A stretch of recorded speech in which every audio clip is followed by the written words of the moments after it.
네, 반갑습니다. 저번에 이상 정멸본 했습니다. 상을 여인 것이 정멸이다.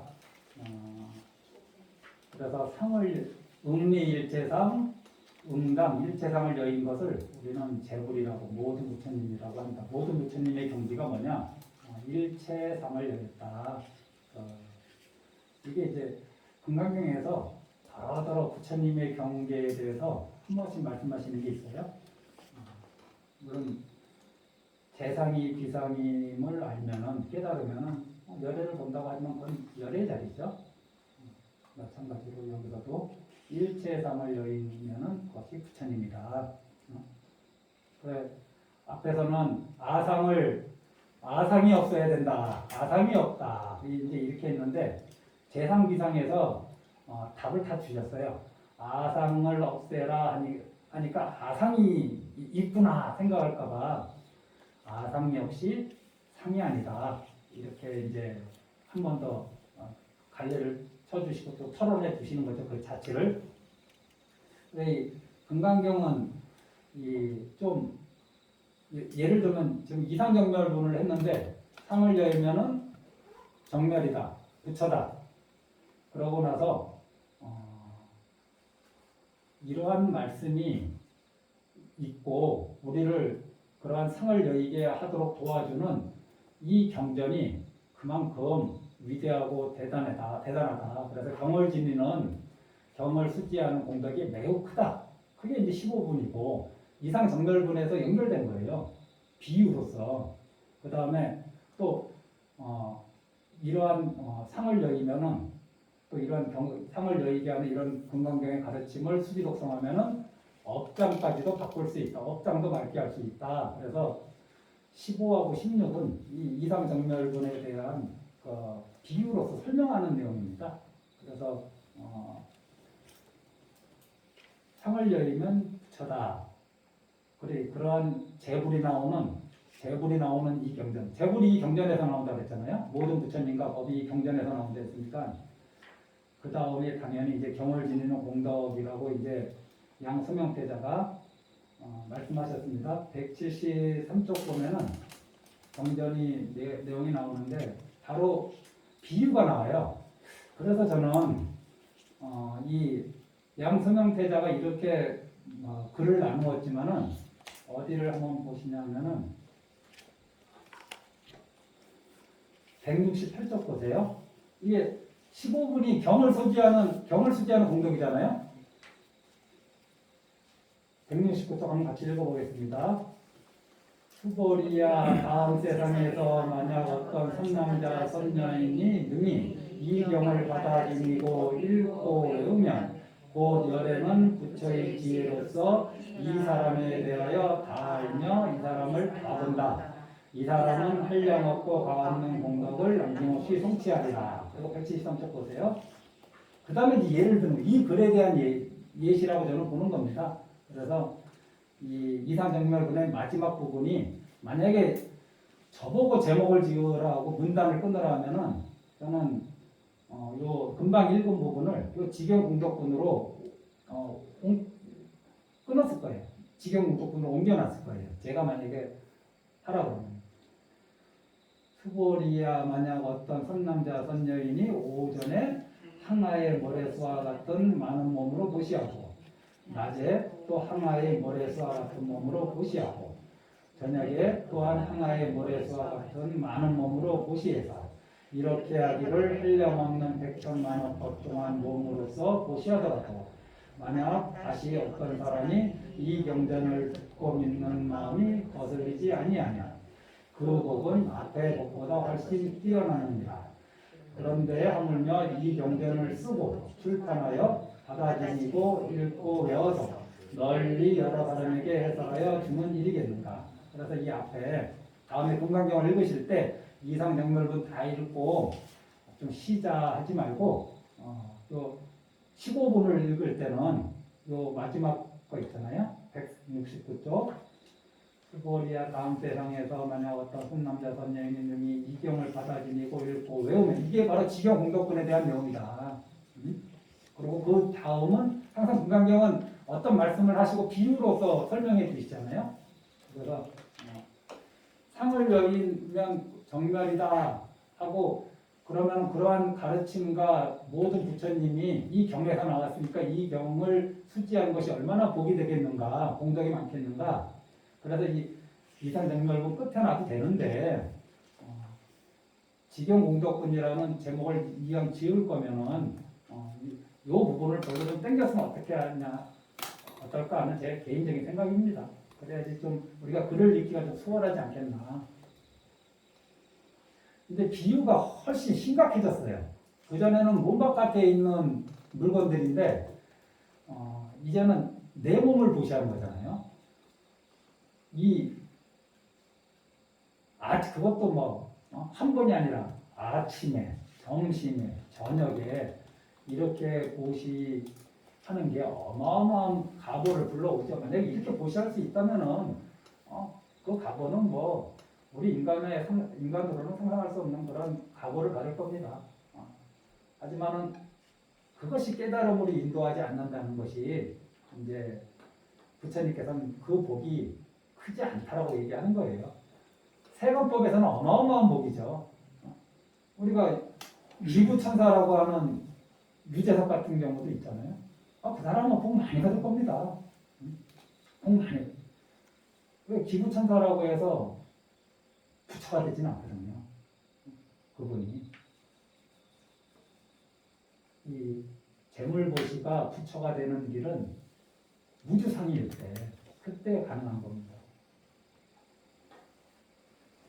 이거 하물며 그런 재물보시도 어마어마한 그 가보를 불러오는데 자기 몸으로 몸뚱이로 이렇게 보시한다면 대단하겠죠.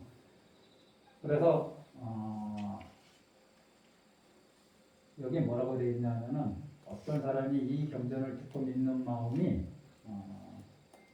불력 거슬리지 않는 그냥 믿기만 해도 이 경전을 무슨 뜻인지는 모르겠어. 금강경의 뜻이 무엇인지 모르겠지만은 그냥 금강경이 좋다. 금강경의 말씀이 참 좋다 하는 법사 스님의 말을 듣고 믿고 그 믿음이 거슬리지 않고 그냥 수수하면은 그 믿음에 믿기만 해도 이 아침, 점심, 저녁에 몸으로 보시한 것보다 복이 훨씬 많다는 거 아닐까요? 근데 하물며 서는 이게 사경하는 거죠. 글씨를 쓰고 베끼고 글씨 쓰는 게 서고 베끼는 게 사니까. 그래서 제가 이제 요 구절에서 불자님들한테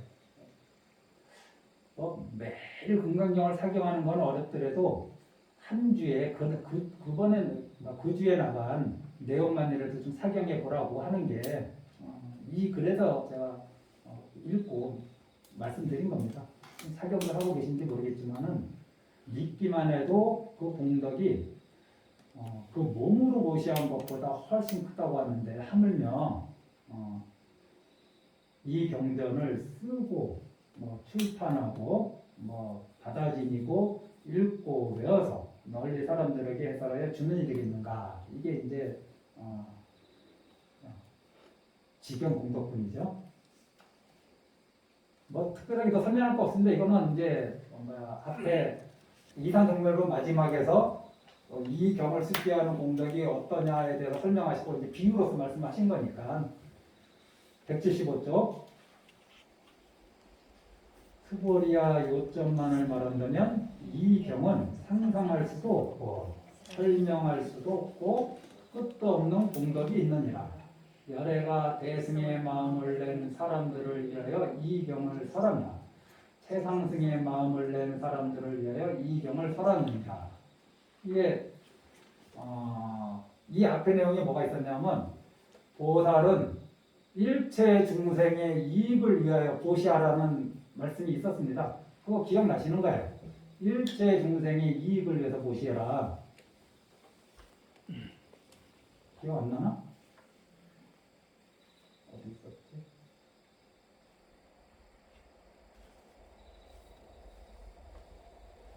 나도 갑자기 그거만 기억나지. 한번 찾아보세요. 일체 중생의 이익을 위해서 보시해라.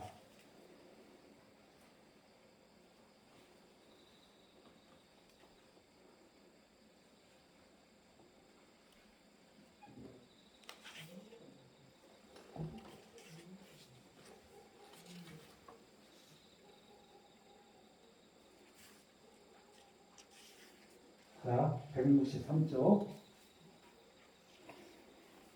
163쪽. 수고리야 보살은 일체 중생들의 이익을 위하여 반드시 이와 같이 보시를 해야 한다. 어? 열애가 말한 일체 모든 상은 뭐 상이 아니며 일체 중생도 중생이 아니라 일체 중생을 위해서 보시하라고 했는데 사실은 우리가 제가 이번에 이제 가사보시 오늘 가사 안 읽고 왔는데 나 그렇게 많이 찢어진지 몰랐거든요. 근데 가사보시도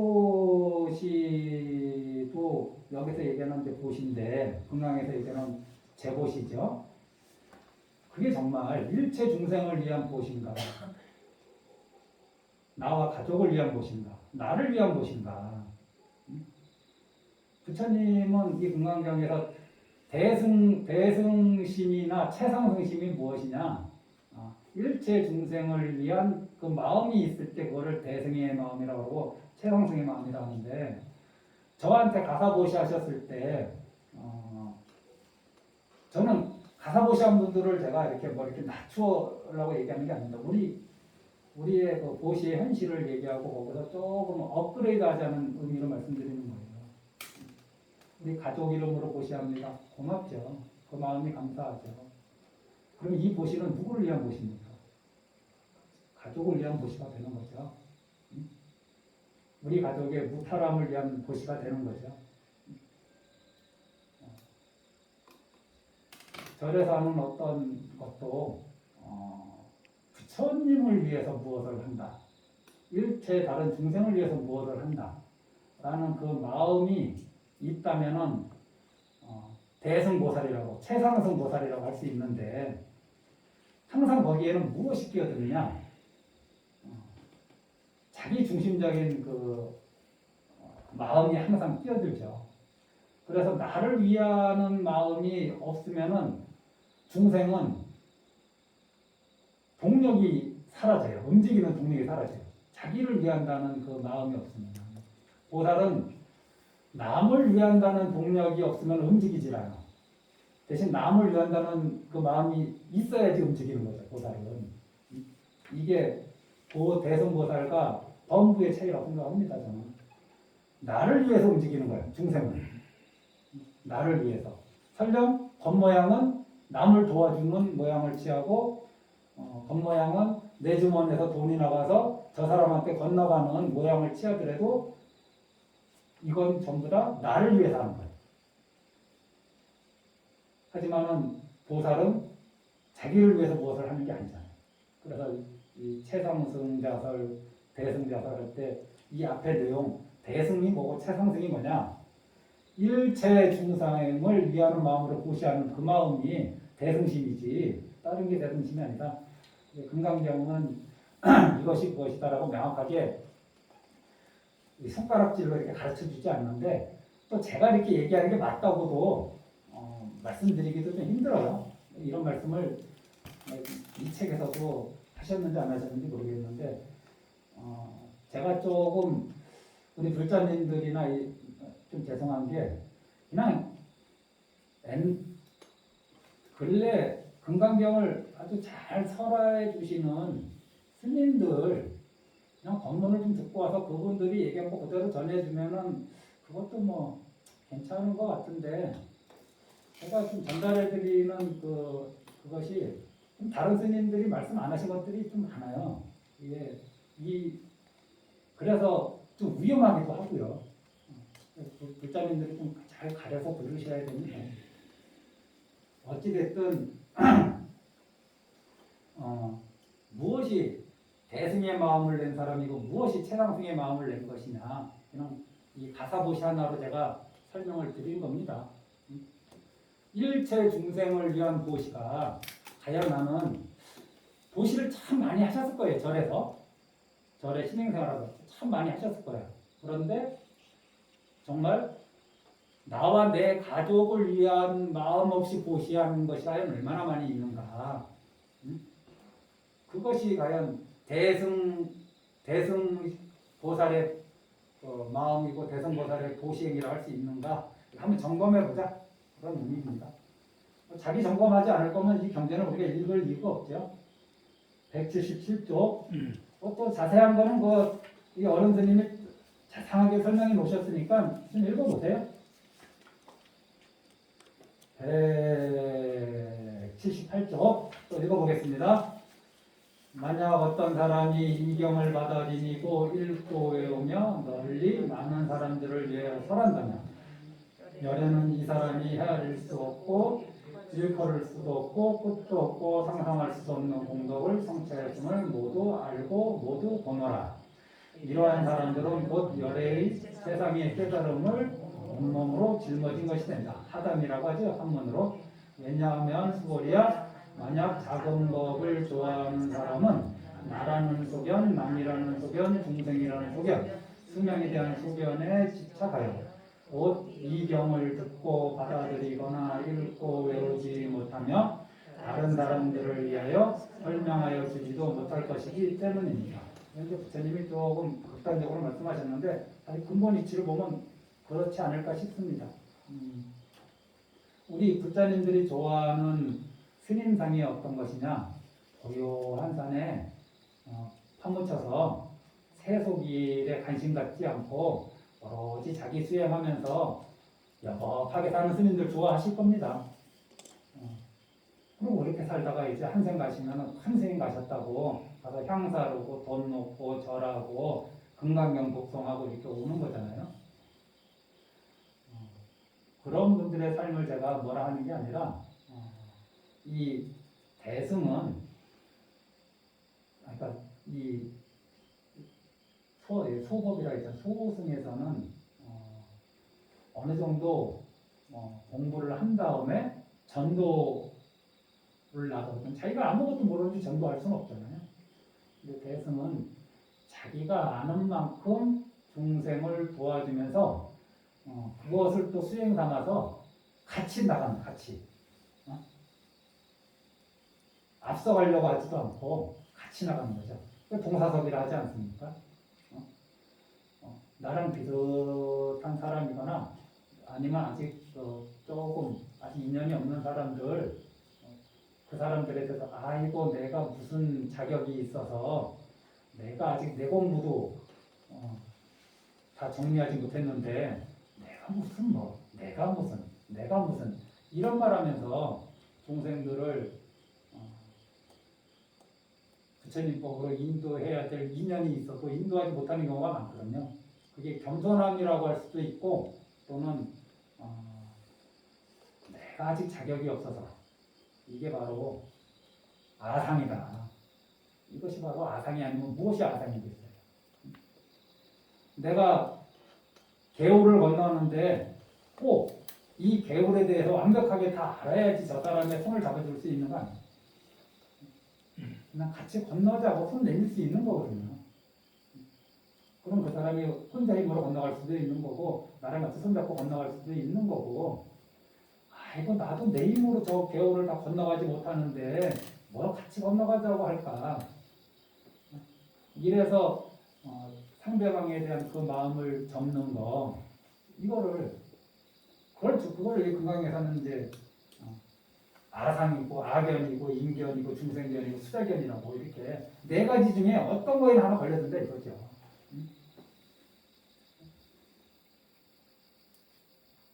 소법이라고 해서 꼭 소승법이라고 이렇게 번역하시는데 그냥 자기 중심적 자기만 아는 법이라고 저는 이렇게 생각해서 앞에 대승법이 일체 중생을 위한 보시를 했다면 소법은 자기 자신을 위한 보시를 하는 것을 이제 소법이라고 얘기할 수도 있겠죠. 보시를 일체 중생을 위한 보시는 거기는 악견, 인견, 중생견, 수자견이 없죠. 하지만 보시를 하긴 해. 하는데 자기 자신을 위해서 보시를 한다면 거기에는 철저하게 악연, 인견, 중생의 수작이 묻어 있는 거 아닙니까? 당연하게. 그래서 178쪽 다시 한번 읽어보겠습니다. 중간쯤에 왜냐하면부터 왜냐하면 수고리야. 만약 작은 법을 좋아하는 사람은 나라는 소견, 남이라는 소견, 중생이라는 소견, 수명에 대한 소견에 집착하여 곧 이경을 듣고 받아들이거나 읽고 외우지 못하며 다른 사람들을 위하여 설명하여 주지도 못할 것이기 때문이다. 그래서 제가 이렇게 설명드린 겁니다. 또 보시 하나로 일체 중생을 위한 보시를 한다면 악연, 인견, 중생견, 수작견이 당연히 없을 것이고 나를 위한 보시 이거를 이제 소법이라고 하는 거죠. 일체 중생을 위한 보시의 마음은 대승법, 최상승법이라 최상승의 마음. 나를 위한 보시. 보시조차도 안 하면 뭐 말할 것도 없고 보시를 하긴 하는데 나를 위한 보시를 한다면 이거는 수행자는 수행자인데 소법 수행자다. 이렇게 비유로 이제 설명을 드립니다. 비유를 비유로서 설명드리는 거예요. 181쪽 수보리야 어떤 곳이든 만약 이 경전만 있으면 일체 세간의 천신들과 사람들과 아수라가 반드시 공양하여야 한다. 마땅히 알라. 이곳은 곧 부처님의 탑을 모신 곳이 된다. 모두들 반드시 공경하고 예배를 드리며 주의를 들면서 여러 가지 꽃과 향으로 그곳을 경험하여야 하느니라. 이게 앞에서 우리 이 내용 보셨죠? 부처님 경전이 설해지는 곳은 부처님의 사리가 모셔진 탑이 있는 곳과 같다. 경전이 있는 곳은 부처님과 존중 제자들이 있는 곳과 같다. 이렇게 어디에 나오냐면 제12 존중 정교분에 나옵니다. 앞에 지경 공덕분하고 그러니까 존중 정교분은 뭐 같은 내용이죠. 올바른 가르침을 존중하라 또는 뭐 존중할 만한 올바른 가르침이거나 지경 공덕 공덕을 경전을 수지하는 공덕 뭐 같은 비유로 같은 설명을 하신 거죠. 여기에는 뭐 따로 더 설명드릴 게 없습니다. 이게 15가 그래서 왜 그러냐 이상정멸 상을 여의면은 정멸이다. 근데 응리일체상 증명제불이에요. 일체상을 여의면은 이거를 제불이라고 한다. 그런데 앞에서 우리가 의법 출생분에서 이 경전에서 모든 부처님과 안욕따라 삼막삼물이가 나왔다 그랬거든요. 안욕따라 삼막삼물이법과 모두 부처님이 이 경전에서 나왔다. 그러니 이 경전을 수지 독송하는 공덕이 얼마나 많겠는가. 그거를 이제 거기서 그렇게 얘기하고 있어서 이상정멸이 부처님의 경지잖아요. 그리고 이 부처님의 경지에 대해서 설해 놓으신 이 경전이 얼마나 훌륭하고 대단한가. 그래서 그 비유로 이제 지경 공덕분 나온 거고 지금 하는 이제 능정업장부는 이 경전을 수지 독송할 때 구체적으로 어떠한 공덕이 있는가. 무거운 업을 가벼운 업을 돌려서 가벼운 업으로 바꾼다라는 내용이 이제 능정업장분이에요. 한번 조금만 더 읽어보겠습니다. 186쪽 이상정멸론의 부가적인 비유적인 설명이 15, 16이라고 이렇게 이해하시고 나중에 읽으실 때는 14 읽고 15 읽고 16 읽어야지 한 번에 쭉 연결되는 거예요. 예를 들면 앞에서 무등무설분 같은 경우는 그 다음에 부처님만 그런 게 아니라 수다왕, 사다왕, 아나함도 그렇고 자응함 정토분까지 보살도 국토를 장엄하는데 국토를 장엄했다는 관념이 없다. 이게 전부 다 수다원이 나는 수다원이다, 수다원가를 얻었다라는 관념이 없고 부처님은 내가 부처의가를 얻었다 하는 관념이 없잖아요. 그게 이제 스타트가 무등무설분이거든요. 그리고 그거에 대한 부가적인 설명이 그 뒤에 몇 분이 이어져요. 장엄정토까지. 장엄정토에 가서는 정토를 장엄해도 정토를 장엄했다는 관념이 없어. 이게 성문 삭가승만 그런 게 아니라 대승보살들도 역시 그러한 마음으로 수행한다라는 거를 무등무설본에 대한 부수적인 설명이라고 보신다면은 여기서는 정멸은 그거에 대한 부수적인 설명으로 직영공덕, 능정업장이 따로 붙었다. 그래서 이거 세 개를 같이 읽어줘야 된다. 따로 읽지 말고 이렇게 설명드리는 겁니다. 186쪽.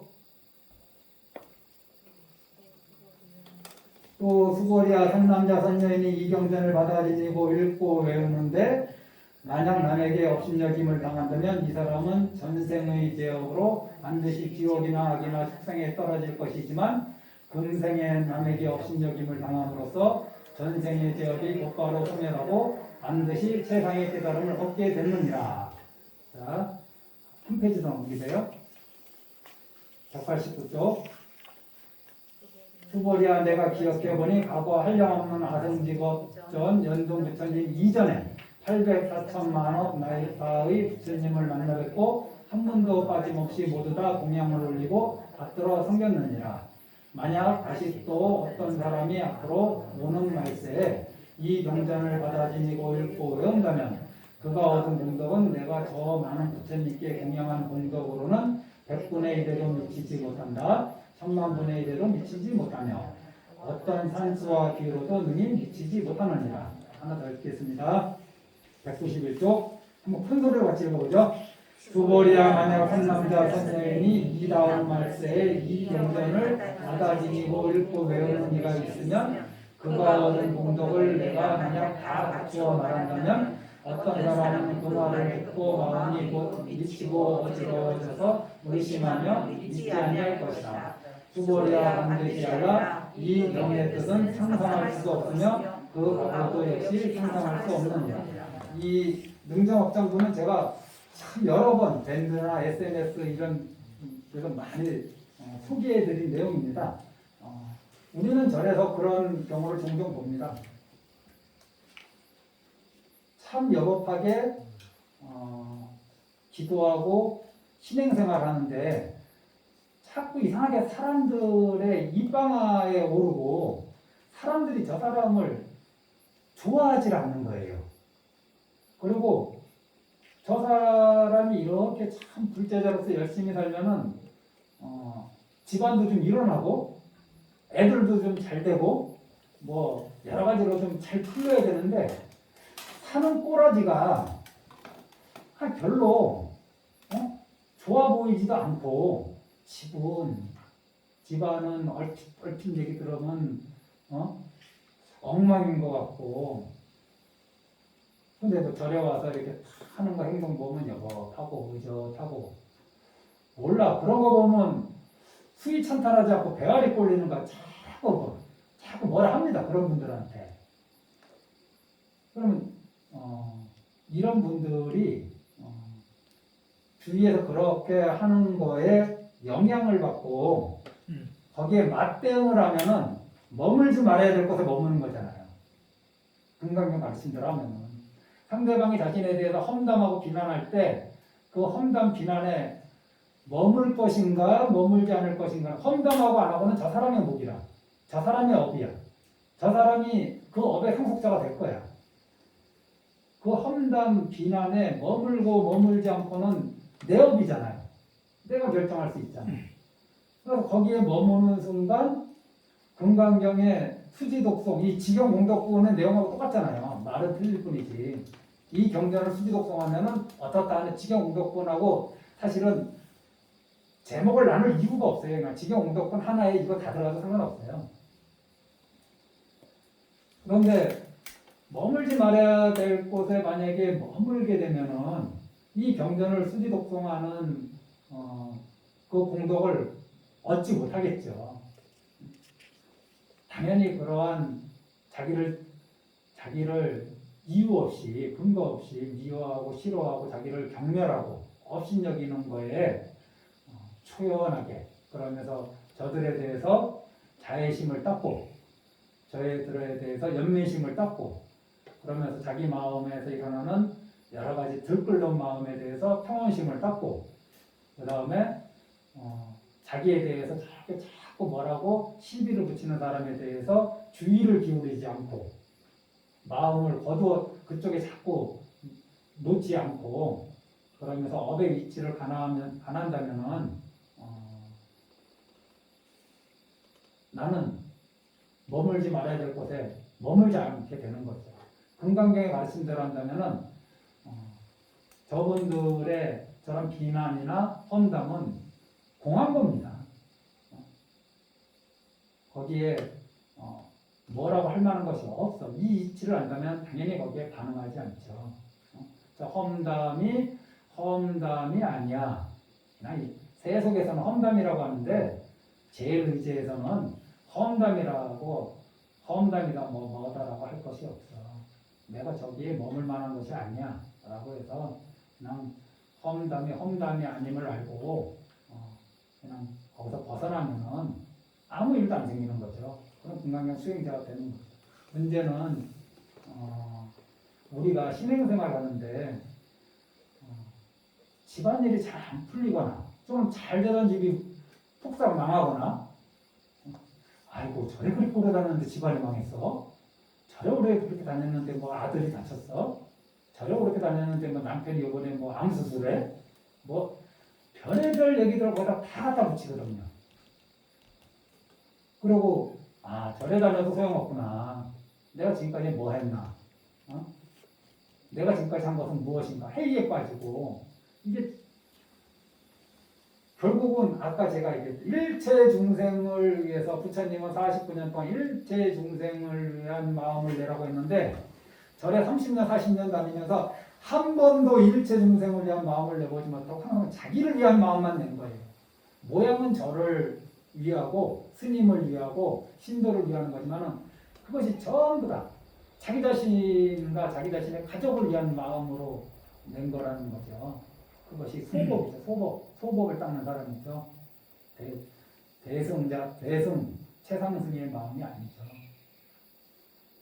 이 금강경을 수지독공하는 사람이 일단은 아상, 인상, 중생과 수자상이 없다는 것을 전제로 하고 그러니 내가 아상, 인상, 중생상, 수자상이 없으니 저 사람이 나를 공격하려 해도 사실은 저 사람은 공격할 대상이 사라진 거나 마찬가지예요.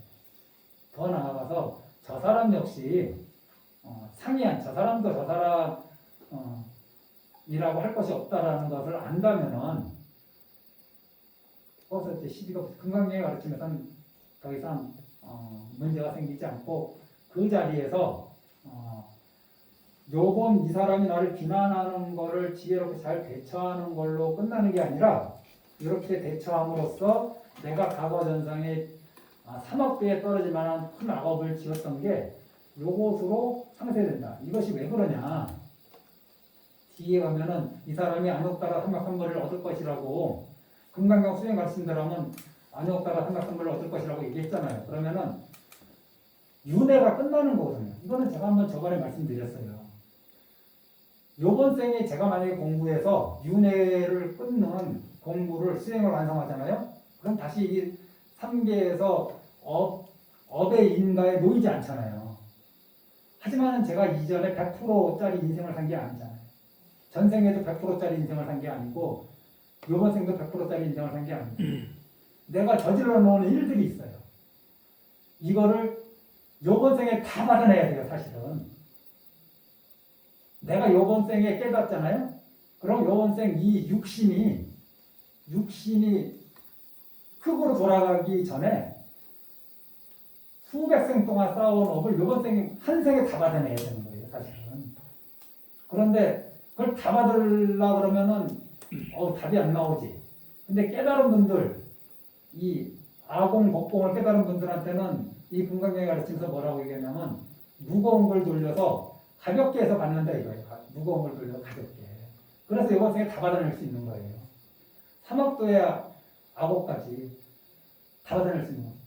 삼억도의 악업을 지은 사람이 어떻게 금강경에 대해서 아상, 인상, 중생상, 수자상이 없는 이러한 마음으로 이 금강경에 공부를 할 수 있는가?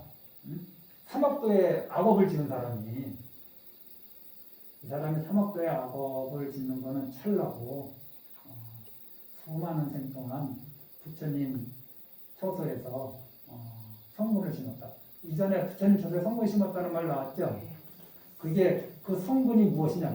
도대체 무엇을 어떤 행위를 하는 것이 부처님 처소에 성문을 심는 것이냐? 그거 한마디만 하고 쉬겠습니다. 여기에서 그 설명이 나와요. 189쪽. 수보리야, 한번 같이 읽어보겠습니다. 189쪽. 수보리야, 내가 기억해보니 과거 한량없는 아승미법 연등 부처님 이전에 804천 만원 나의 부처님을 만나 뵙고, 이게 부처님 처소거든요. 만나 뵙고 한 번도 빠짐없이 모두 다 공양을 올리고 받들어 섬겼느냐. 이게 성분을 심은 거예요. 모든 부처님 처소에 성분을 심었다 할 때 성분이 그럼 무엇이냐? 다 한 번도 빠짐없이 빠뜨리지 않고 다 공양을 올리고 잘 받들어 모시고 섬겼다. 이것이 바로 모든 부처님 처소에 성분을 심었다. 이게 제6분에 보면은 정신 희유분에 보면은 이렇게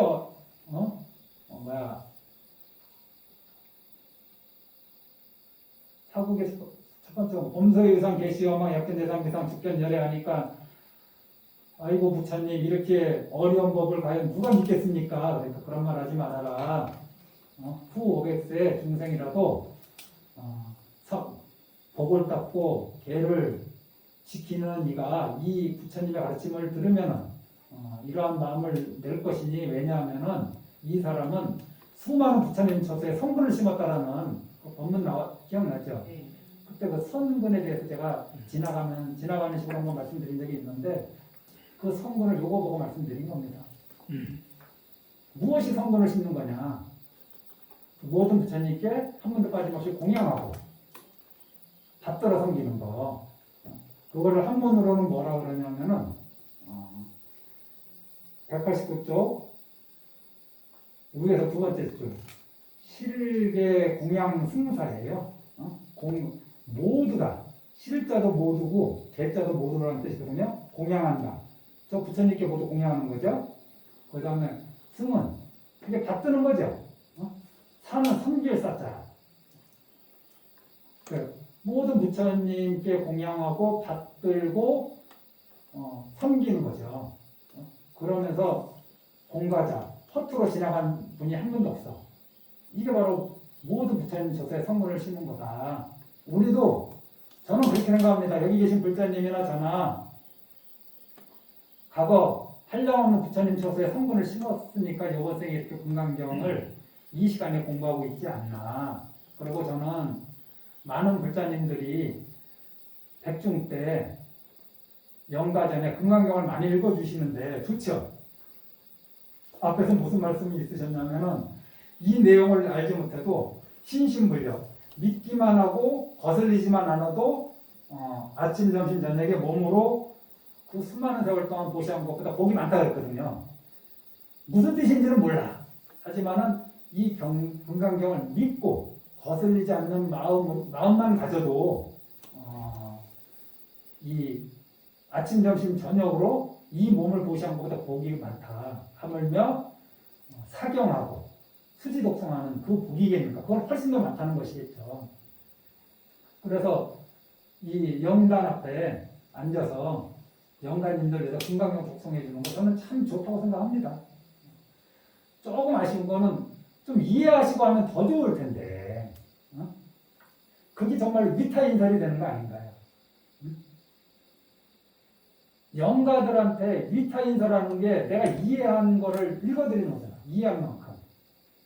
영가들을 위한 위타인설이잖아요. 그게 정말 영가 법문이 되는 거죠. 그래서 이번 나는 매 백중 때마다 금강경을 강의할까 하는 생각도 면도 들더라고요. 이렇게 위패들 모셔놓고 금강경을 읽어드리지는 못하고 우리 다른 거 많이 읽어드리는데 좀 듣기 쉬운 말씀을 많이 읽어드리는데 우리는 또 이렇게 강의라는 형식을 취하면서 공부를 하고 있으니까 이게 영가님들한테 얼마나 좋은 인연이 되겠는가. 꼭 법상에 앉아서 영가셔 들으셔야지 이게 영가 본문인가. 이 자리에서 영가님들도 우리랑 같이 공부하고 있다는 생각을 한 번씩 합니다. 좀 쉬었다 하죠?